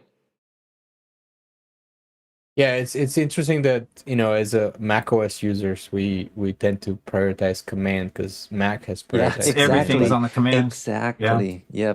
Yep. But those are the Mac OS way. You still see the control in the CLI is primarily your user. Yeah. Control R a lot. Modifier control. Yeah, Control R, Control C, Control L, Control J, Control O. I didn't know that those are so useful. Like in Tmux, my Control B is actually Control Space for me. Yeah. And so, although on my split keyboard, I actually have it. I press C and V together. I have it on a chord. You press the chord or the macro. Was it chord? Was it a macro? I forgot. When you press the two together, The like two a one together. shot. Oh, and there's a trick that I have for you there as well, guys. Like, no, let me switch to this one. I need, because I do a lot of video editing, and I need to type space, right? And I usually type space with the right thumb here. This is my space, but now I added it to these two fingers, so I have space here as well. Because I type a lot of space when I'm editing video. I have the mouse on this hand, and I need to type space, right? So I have space here as a chord. Is that what it's called? Chord, yeah. Chord, yeah. I also have escape here on these two fingers. I use it as well for editing. Well, you use escape for everything, right? So I have escape there, and I have tab up here. Same here, same these two fingers, but I have it up here. And this is tab, escape, and I also have space here.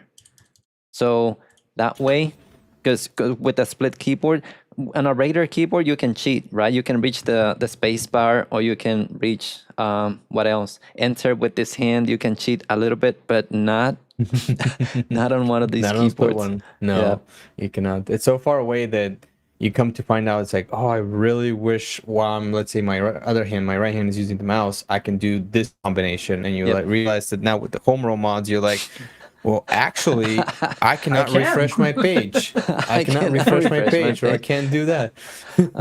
Like exactly. one thing that I kept doing oftentimes was a Command Q a lot. Yeah. So now it's still possible for me to do it, but I really have to think it because I have to use the ring finger to press command, and then I have to like stretch my pinky while the ring finger is occupied to hit Q, right? Yep. Versus before, it was so easy, F and Q, and then it will quit it. Exactly. I cannot refresh my page now. I have to, hold on, I'm just going to connect my phone because my camera died, I think. My phone died. So I have to switch. If I want to refresh my page, man, it's a mess. Because I have two hands action now. I have to use the two hands to refresh the freaking page. You know, I have to use the two freaking hands. Let's say that I'm grabbing the mouse or I'm doing something. I have to, okay, put this hand here, Command R, and it's a pain. I have to come up with a solution for that because I haven't thought about it well, I think. Yep. Now, something. So how are you One- liking the new keyboard? I missed a couple of the streams that you've had, and Yeah. is it what you expected, you think, or is it Oh, I bought it mainly because I thought it was gonna be a replacement for The this thin, bad yes, boy yeah. here, for this one. Because Yeah. this, man, I think is my favorite one so far, the external, because it's soft, right? And it's like, Yeah. I've typed, man, thousands of pages on this thing here, and it's soft.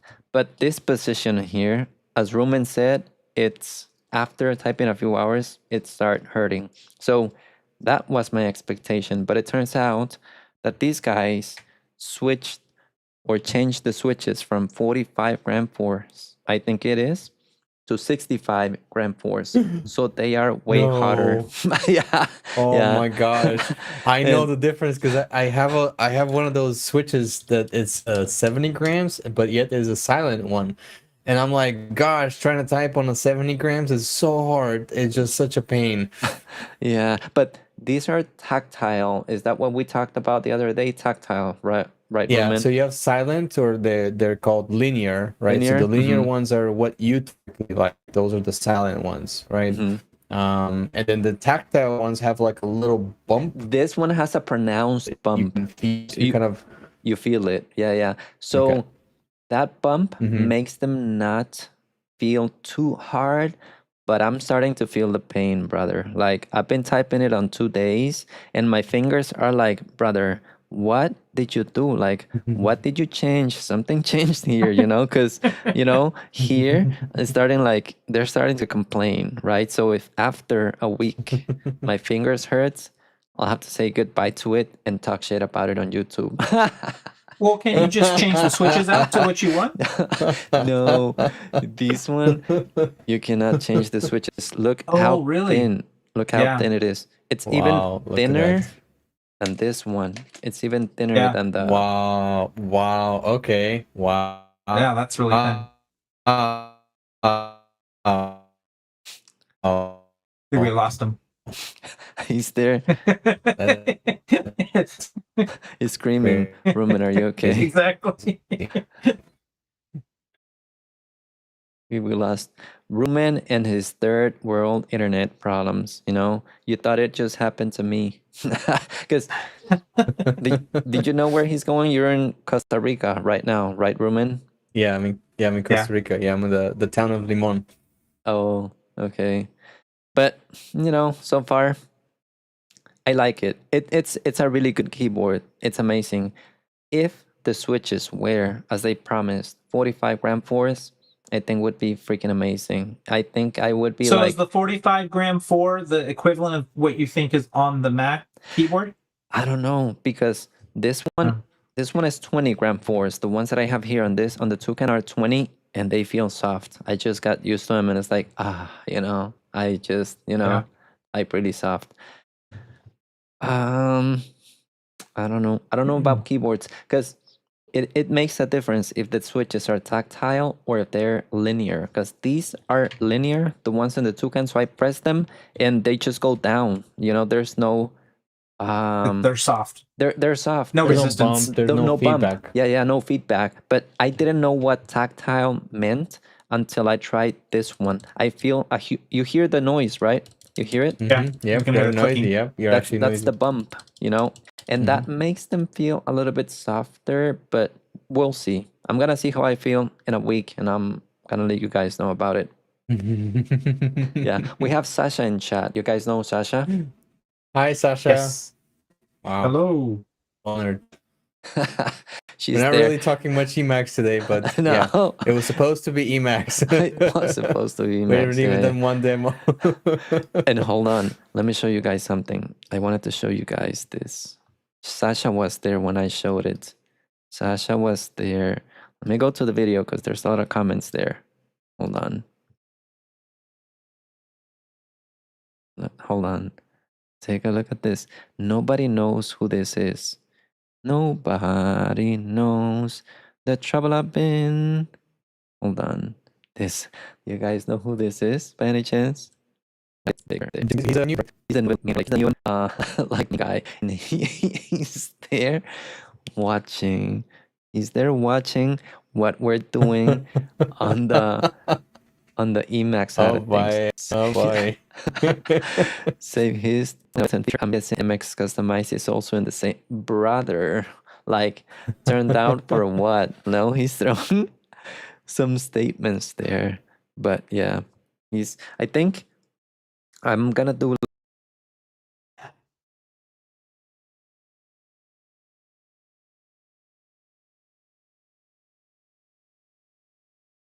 like a Neoben versus Emacs part 2. I'm gonna talk to Justin and see what he thinks about it. I'm not sure if he's willing to do it or not. Maybe Sasha is willing to do it as well. Prat, of course. Sasha and Prat on the Neoben, on the Emacs side of things. On the Emacs side, yes. Yep, Because last time you had Distro Troop and Joshua Blaze. Yep. Joshua. Yep. So it'll be actually interesting to see Emacs presented from Sasha's point and Prat, because they are, I think, far more involved. But maintaining and very involved in it. Yep. Yeah. Justin. Have you guys watched a lot of Sasha's videos? I was watching one the other day, and man, she just flies on that keyboard. She's just like, I'm like, that's where I want to be. yeah. I was watching the one with Pride, and I did it on a live stream, and I was like, how does she add the timestamps? She explained it later. Yeah. It's like a snippet that she expands, right? So yes. It is crazy to see what you can accomplish once you've gone through like the set up and getting used to, sort of like you've used it for long enough to call it your own, just like the professor had a really the professor really was flying, setup. man. Yes. I mean, come on, since 1987. He's That's 80. Crazy. Yeah, he's 80 right now, and he's been doing this for 40 years. So he was like flying on Emacs, brother. And I was like, what is this guy doing? You asked him? I don't think he was 80. Ruben, nothing, not even one of the things that I say makes sense, brother. You shouldn't trust me. Yeah. Sasha, I haven't reached out. I'm sorry, because we're gonna have our episode with Sasha, our call, the interview, the podcast, and all that, like the usual. Wait, you're gonna have a call with Sasha? Yeah. When? But I don't know yet, because this week, man, I've been like extremely busy, and I haven't even sent an email. But she said yes already, so we're gonna schedule that. I don't know, next week or some of these days, Sasha. I'm sorry that I haven't reached out, but it's just because I've been procrastinating a lot, and that's mainly it. I would say no. I put out a lot of videos. That takes out a lot of work. It's taking him a lot longer to edit them. He's got that new keyboard. Yeah. Yeah. Now, how are the sessions with Prat doing? Let me tell the rest of chat here that these two guys paid for 10 sessions each with Prat. God damn. So I think Ted got more sessions because he paid a little more. 12 sessions, something like that, right? So, probably something. That's the spirit. Haven't started mine yet. I told him I want to be a little bit more comfortable with it, so I can be a little bit more intelligent. Oh, okay. You don't want to touch first base yet, right? You just want to take your time. No, my goal is after tomorrow's.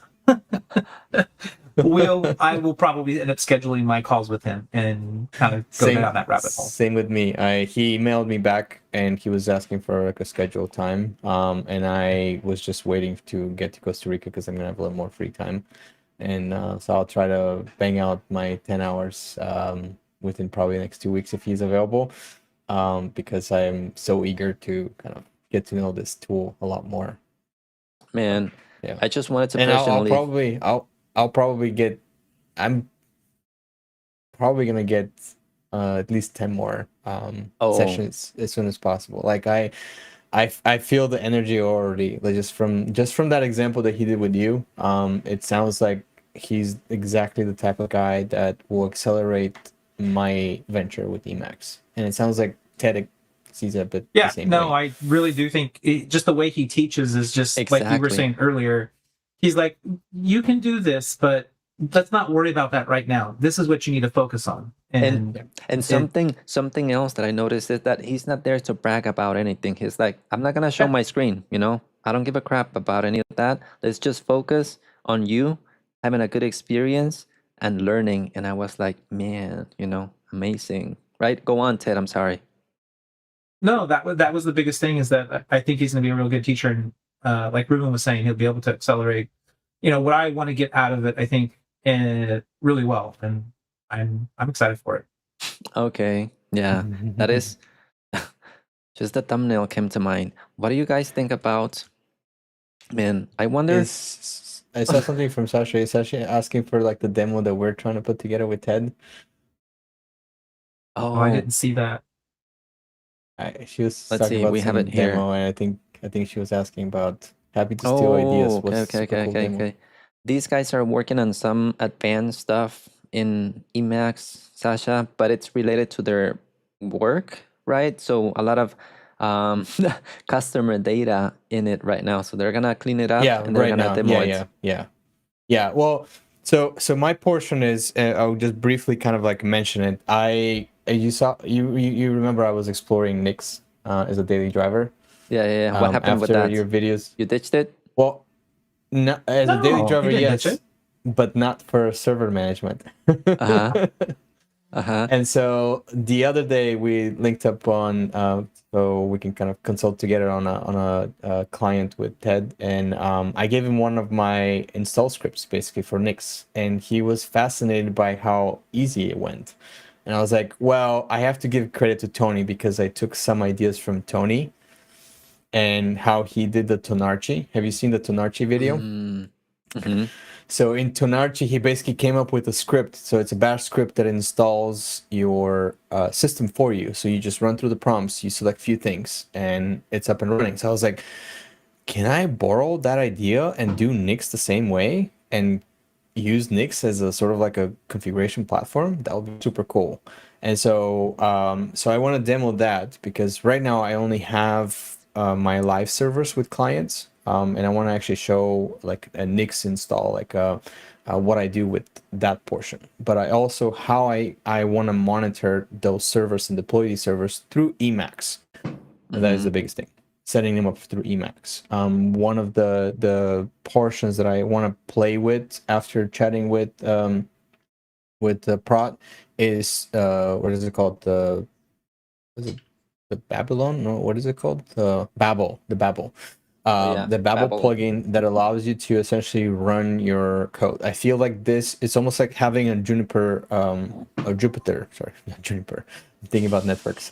A Jupyter notebook, right? A Jupyter notebook in your text editor. That's, to me, it's amazing. That's what I want to do, because oftentimes I don't want to have like a bulletproof script. I want to have it laid out as instructions, and then literally you read the instructions, you type in somewhere space, and then hit enter, and then watch the action happen. That's what I want to do. I want to be able to run through something really quickly, just like those installation scripts, or let's say troubleshooting or something. And I want to see how Emacs is going to play with that. So like the whole deployment of servers, testing things, I want to see how Emacs will perform. And yeah, and so we'll That's set up some the demos demos of that you're setting the up, demos right? are going to be basically how we use that tool and what it comes prepackaged with, and how we can sort of do it all from Emacs. Okay. Okay. Amazing. Now, oh, what do you guys think about the thumbnail, the new one for the live stream tomorrow with Prat? Oh, man. You started some conversations on Discord, but yeah. What was it? Somebody saying he's smacking something into you. He's just transferring knowledge. Like, why does it have to be all sexual for you guys? You know, he's just transferring the org knowledge. That's the symbolism right there, you know, and I'm just ready to take it. No, man. Like, but I wonder what he thinks. I'm not gonna ask him. I'm just gonna pretend that the Show it to thumbnail him. does not even exist. Yeah, no, he already saw it, man. But Oh, okay. I wonder, he's like, this motherfucker, Christian, I think he must think like, this motherfucker, man, this goes against my image and my core values, and this motherfucker is doing this. No, but oh no, I don't know why I do it, man. It's just stupid jokes that I laugh, It, you know. it is, but it's just part of the reason why we all adore your channel and we follow it in I such way. think so. I think so, man. I don't know. Now, you guys paid for Pratt sessions. That's amazing. Thank you very much for supporting. That's the spirit of open source, guys. Like, that is the spirit of open source, you know. So that's just amazing. Thank you very much. We already talked about this. We already left this topic. I think this feels out of topic Mhm. right now. Unless you guys want to talk about it. What would you say? Is it a good idea? Because I've heard that it's not good to mix business and family, because things are gonna start well, but then the cracks are gonna start to show up. Let's start with Ted. Let's see what you think, Ted. Then we're gonna switch to Rumen. I wouldn't mix the two. I would try to keep them separate if you can. It also, I would say, really depends upon the relationship you have with family. But it's, for me, it's always been keeping the two separate. Don't intermingle them. If you don't have to.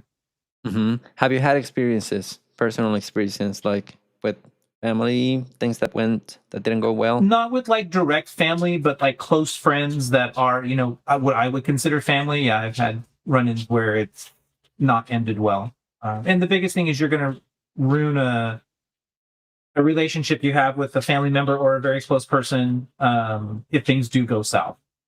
So I just try to keep them separate. Okay. And what about you, Rumen? Well, in your case, it's a family business, right? How has that been? And what are your thoughts on that? For me, Yep. well, you kind of asked the question as always, like mix business and family in the sense that like your family or doing work for family members, because I've had that as well, and I don't know. Yeah, I probably wouldn't mix it any. I have mixed it in the past, and I wouldn't mix it. I would love if, let's say, my kids would like to join my businesses in the future, right? Sort of like, hey, if you guys are interested in that field, you almost have like a head start. You can start from the ground up and learn things. If they want to, if that's their kind of like area. They're both very interested in using computers and technologies and playing games like Minecraft and so forth. So we'll see how it goes. They're still young. My son is going to be 12 here in the next week. One of the reasons why I'm here in Costa Rica to celebrate his birthday. So yeah, when that happens, when he's more kind of like at the age of like, okay, I really want to start like learning stuff that potentially could set me up for my future jobs and things like that, then I'll offer him. It's like, hey, well, you can start kind of like apprentice for this or do this. He does really good design. Like he draws a lot, so I feel like he has a room in the graphical area of any software business, anything of that kind. So there's room for him. I would love that if that happens, but I wouldn't be sad. I wouldn't be disappointed or it's fine if it doesn't. Like if they want to go and do their own thing and they don't want to be mixing with their dad, totally fine. Not a problem. But my personal experience doing business with family members, no. Even though my partner is my uncle, so he is a family member. Yeah, I was going to say he's part of your family. So how does that work? He is, but How here's the does that thing. work? Because that was my question. I mean, let's say that I'm trying to start a business, and I tell my brother, hey, you do the sales, I'll do the technical side of it. Like our relationship could go bad because we're mixing, business and family. Yes. How has that been for you?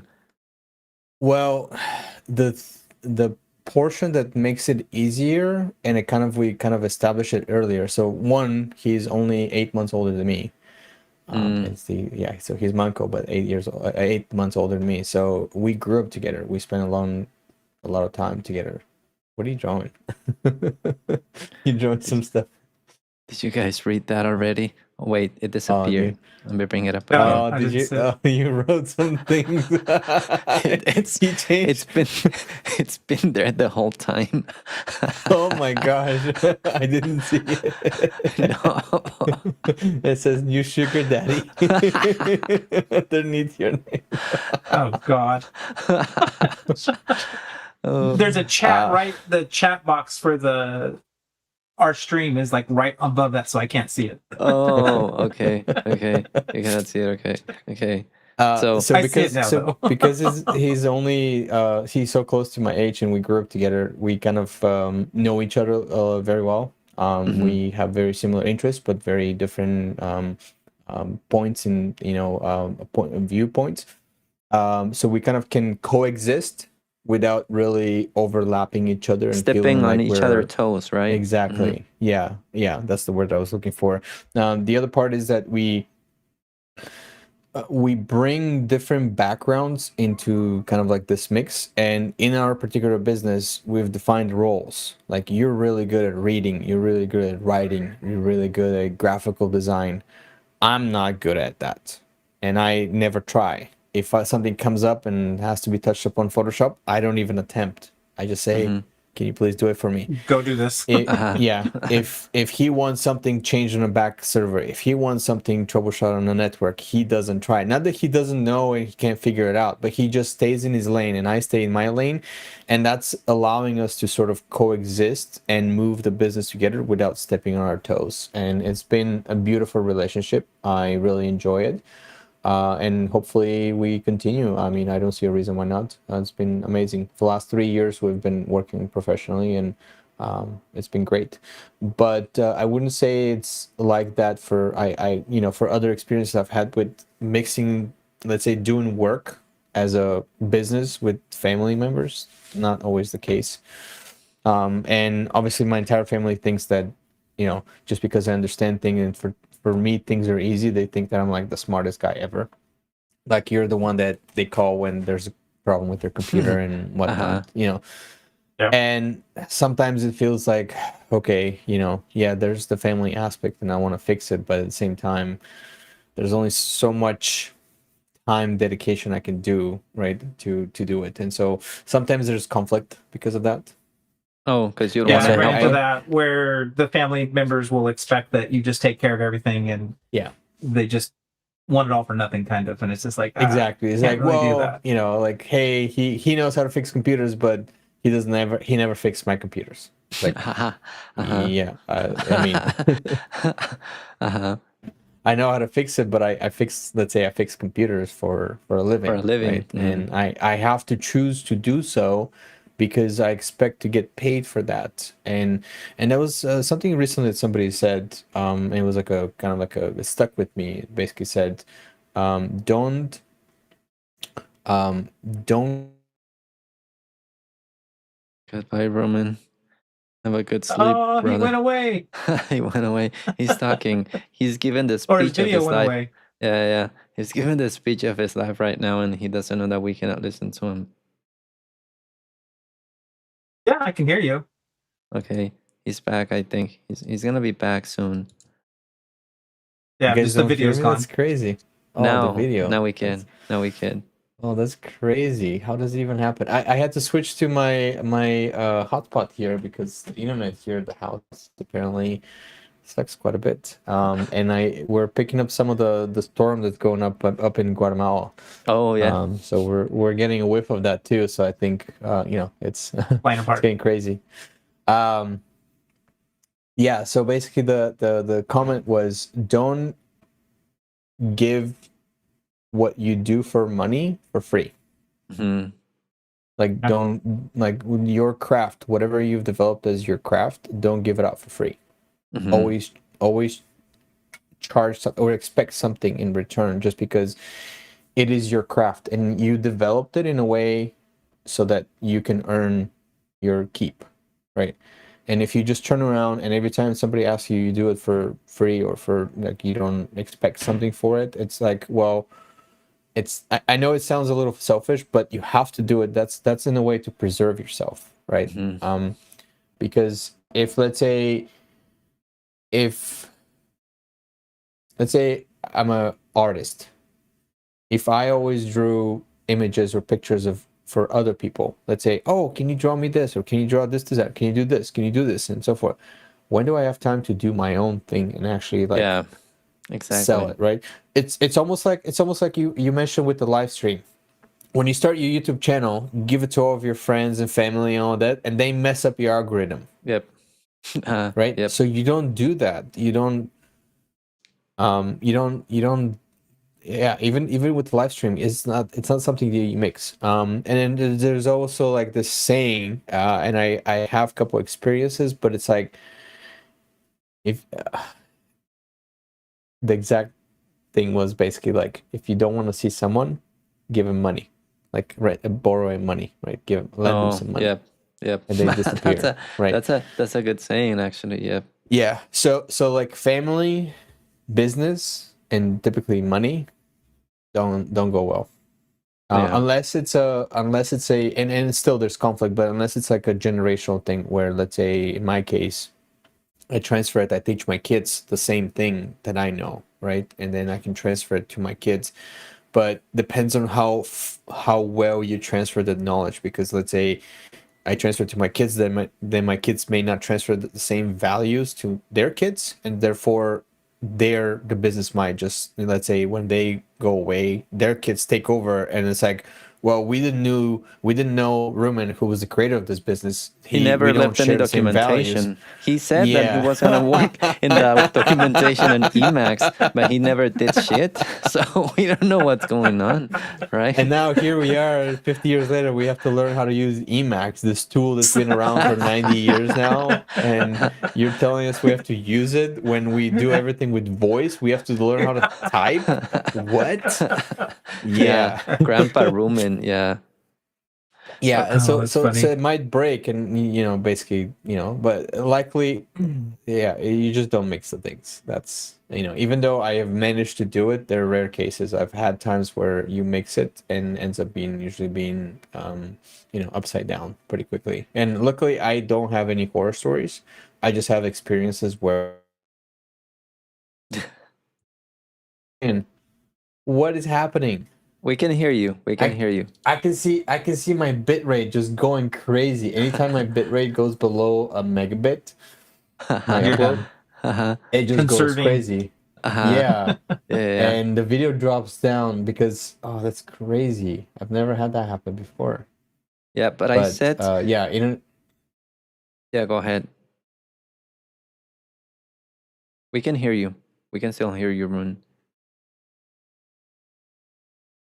No, we don't hear him anymore. We don't hear you anymore. Next time, to be a little bit more gentle with my computer, I'm gonna set the resolution of the cameras to 720p. I set them to 1080 right now, Ted. So it's just in the link, okay? The next time that I'm gonna send the link, I encode the resolution that I want to use in the link itself. Yeah. So I'm just gonna set them to 720p, both use and Rumen, so that my computer doesn't suffer too much as well. Because yeah, I get the two cameras and I get the screens as well. The screens are also 1080p. So what happened to Rumen? Rumen is still there, I think. Can you hear us, Rumen? I see he's on the call. Oh, he's dropped. He's dropped. He's gonna come back soon. So what did you want to add something about that? What Rumen was talking about, Ted?